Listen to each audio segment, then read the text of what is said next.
سي محمد، غادي نشوفوا الان وقبل عشتوا فرحه خاصه باللاعبين، يعني عشتوا اجواء احتفاليه، عشتوا الفرحه، شفناكم من بعد المقابله، يعني كيفاش عشتي هذه الفرحه بهذا اللقب برفقه اللاعبين اللي حاضرين او اللاعبين اللي كيغيبوا اليوم؟ كنظن هما 6 ديال الاسماء: قاسمي ولا جوج و اللي مشاو رفقه المنتخب الوطني المغربي.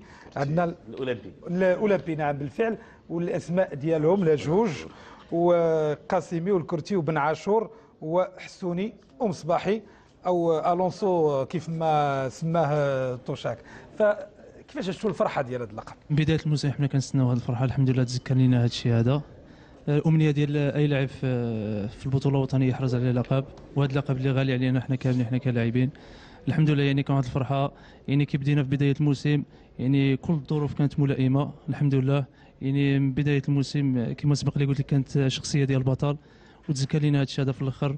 والهدف اللي تمكنا منه هذه السنه هذه وحرزنا باللقب جاء عده عوامل الحمد لله هي اللي برهنت على هذا الشيء هذا. والحمد لله نتمنى من الله ان شاء الله باللاعبين فريق الوداد البيضاوي يبقوا متمسكين اليد في اليد ان شاء الله، ومزيد ان شاء الله من الالقاب، ويفكروا العام الجاي ان شاء الله في كاس افريقيا باش يحرزوا ان شاء الله عده القاب. محمد، واش مازال هناك مشوار اخر رفقه فريق الوداد؟